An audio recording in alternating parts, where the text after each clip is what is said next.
Sejarah Sunan Kalijaga. Sunan Kalijaga merupakan salah satu anggota Wali Songo yang berasal dari Tuban, Jawa Timur. Nama asli Sunan Kalijaga adalah Raden Mas Said. Merupakan sosok Wali Songo yang berdakwah di wilayah Demak, Jawa Tengah, dan sekitarnya. Sunan Kalijaga lahir pada tahun 1450 Masehi dari pasangan bangsawan Tuban, yaitu Tumenggung Wilatikta, Bupati Tuban saat itu, dan Dewi Nawangrum. Karena darah bangsawan miliknya, Sunan Kalijaga kecil diberi gelar sebagai Raden Mas Syahid. Sunan Kalijaga diketahui lahir ketika masa kejayaan Kerajaan Majapahit sedang berada di ujung tanduk. Rakyat hidup dalam kesengsaraan setiap hari karena penguasa Majapahit mewajibkan rakyat membayar upeti atau pajak yang sangat-sangat tinggi. Saat menginjak masa muda, Raden Mas Syahid mulai prihatin dengan kehidupan masyarakat di sekitar tempat tinggalnya. Dia mendengar langsung tangisan bocah yang kelaparan dan meminta makan pada orang tuanya. Dia juga menyaksikan dengan mata kepala sendiri, ketidakmampuan para orang tua untuk mengatasi rasa lapar anak-anak mereka. Raden Mas Syahid memang tidak merasakan langsung penderitaan tersebut karena dia merupakan putra seorang adipati. Namun dia tidak bisa tidak mengacuhkan kesengsaraan rakyatnya sendiri. Langkah pertama yang dia lakukan untuk membantu rakyatnya adalah berbicara pada ayahnya secara langsung. Sayangnya, dia tidak mendapatkan jawaban yang memuaskan. Setelah itu, Raden Mas Syahid menyadari bahwa seorang adipati seperti ayahnya tidak mempunyai kekuatan untuk mengatur upeti. Satu-satunya orang yang dapat mengatur upeti adalah Sang Maharaja yang berkuasa. Sementara itu, rakyat tidak punya pilihan lain selain membayar atau menerima hukuman. Raden Syahid kemudian memutuskan untuk menjadi seorang pencuri dan aksi pertamanya dia lakukan di gudang kadipaten sendiri. Saat itu, dia mengambil berbagai bahan makanan dari gudang dan membagikannya kepada rakyat yang membutuhkan secara diam-diam setiap malam. Rakyat sendiri tidak mengetahui dari mana asalnya bahan makanan tersebut, namun kejadian ini terus terjadi selama beberapa waktu. Mereka kemudian memberikan julukan, maling celuring, kepada pelakunya. Maling celuring sendiri berarti seorang pencuri yang mencuri bukan untuk dirinya sendiri, melainkan untuk dibagikan kepada orang-orang miskin yang membutuhkan. Aksi Raden Mas Syahid berjalan mulus pada awalnya. Tetapi sepandai-pandainya tupai melompat, pasti jatuh juga. Tanpa dia sadari, penjaga kadipaten mulai mencurigai gerak-geriknya.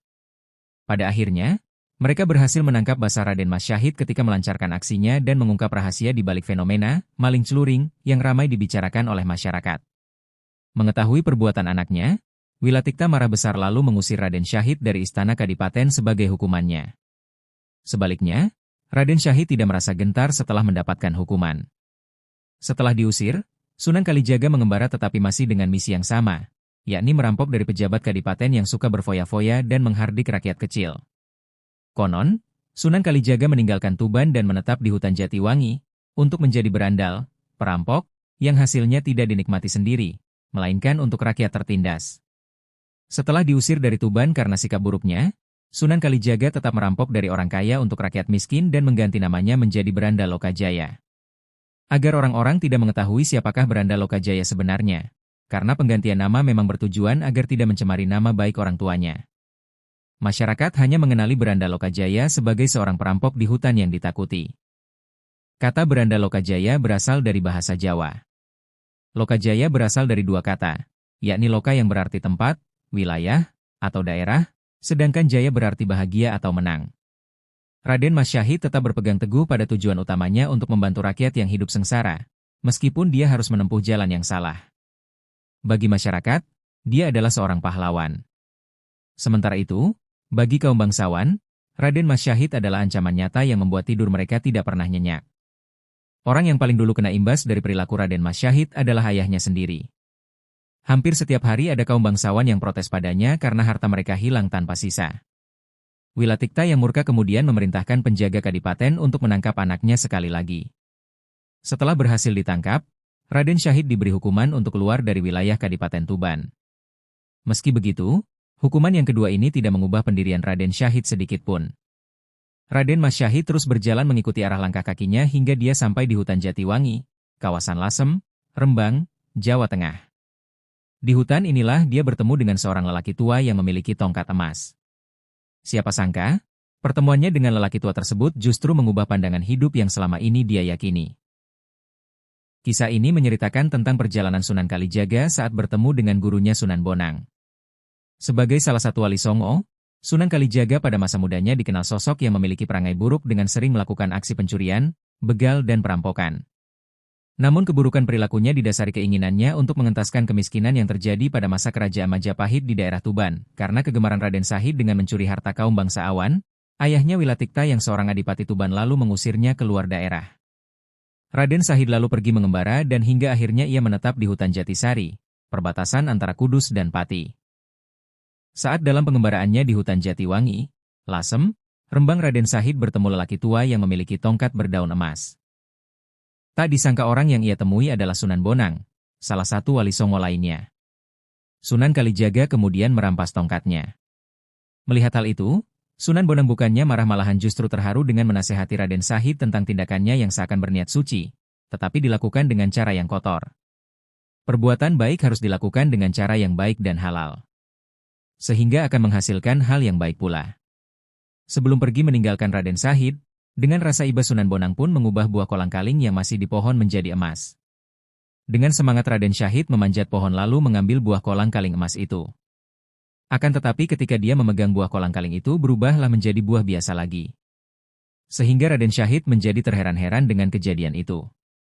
Raden Mas Shahid menyadari bahwa yang dilakukannya adalah perbuatan keliru. Kepedulian pada rakyatnya memang sikap yang mulia. Namun karena dilakukan dengan cara yang salah, kepedulian tersebut menjadi sesuatu yang keliru. Seketika itu pula Raden Shahid menjadi pengikut sosok yang baru dijumpainya, untuk berguru ilmu kesejatian kepada Sunan Bonang. Sebagai seorang murid, Raden Shahid sangat patuh pada Sunan Bonang. Bahkan pada saat Sunan Bonang memintanya untuk menunggu di tepi sungai, Raden Shahid tidak pernah beranjak sedikit pun dari tempatnya hingga Sunan Bonang datang kembali. Menurut beberapa literatur, Raden Shahid menunggu selama 3 tahun hingga bertemu kembali dengan gurunya. Dalam kisah lain diceritakan bahwa Raden Shahid menunggu Sunan Bonang dengan cara bersemedi di pinggir sungai. Saking khusyuk dan lamanya dia bersemedi, tubuh Raden Shahid tertutup oleh tumbuhan merambat dan semak belukar di sepanjang pinggiran kali. Ketika Sunan Bonang kembali, beliau awalnya kesulitan mencari muridnya.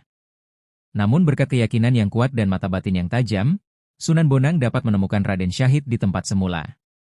Setelah itu, Sunan Bonang mulai mengajarkan ilmu-ilmu agama dan spiritual pada Raden Shahid. Semua ilmu yang diajarkan oleh Sunan Bonang dapat diserap dengan baik oleh Raden Shahid. Selain itu, dia juga tidak cepat merasa puas dan masih ingin mencari ilmu agama di tempat lain. Untuk memenuhi rasa penasaran muridnya, Sunan Bonang kemudian memperkenalkan Raden Shahid kepada Sunan Ampel dan Sunan Giri. Saat itu, Raden Shahid tak menyia-nyiakan kesempatan sama sekali. Dia menyatakan ingin berguru kepada mereka berdua. Dari 2 guru barunya, Raden Shahid mendapatkan ilmu baru dan semakin mengetahui hakikat manusia kepada Sang Pencipta. Hal itu membuat Raden Shahid memahami dan menguasai kesusastraan Jawa, pengetahuan falak, serta ilmu pranata mangsa, pembacaan cuaca, bahkan ilmu-ilmu ruhaniyah dalam ajaran Islam juga beliau kuasai. Sehingga Raden Shahid menjadi orang yang pandai berilmu tinggi sehingga memperoleh gelar Sunan Kalijaga. Usai memperoleh gelar Sunan Kalijaga, Sunan Bonang menyarankannya untuk pergi haji ke Baitullah. Dalam perjalanannya, ia singgah di Pasai atau Malaka sambil menyebarkan Islam hingga ke Patani, Thailand Selatan. Di wilayah itu, Raden Shahid juga dikenal sebagai tabib hebat yang bisa menyembuhkan penyakit kulit yang diderita oleh Raja Patani. Berkat popularitasnya, Raden Shahid mendapat julukan Syekh Sa'idi atau Syekh Malaya. Di daerah tersebut, Raden Shahid juga sempat bertemu dengan Maulana Maghribi dan Nabi Khidir. Mereka menyarankan Sunan Kalijaga untuk kembali berdakwah di Jawa. Daripada sekadar melihat Ka'bah bikinan Nabi Ibrahim secara zahir, yang justru rentan menjadi berhala di hati jika terus terbayang-bayang, alangkah baiknya engkau ajarkan ilmumu kepada masyarakat di tanah Jawa, begitu nasihat dari guru barunya. Sunan Kalijaga menuruti untuk kembali ke Jawa dan memutuskan untuk mengawali dakwah di daerah Cirebon, tepatnya di Desa Kalijaga, Kecamatan Harjamukti, hingga Indramayu dan Pamanukan, Subang. Inilah kisah perjalanan Sunan Kalijaga saat bertemu gurunya Sunan Bonang dan perjalanannya saat menuntun ilmu hingga ke negeri seberang. Terima kasih atas kunjungan Anda di channel saya.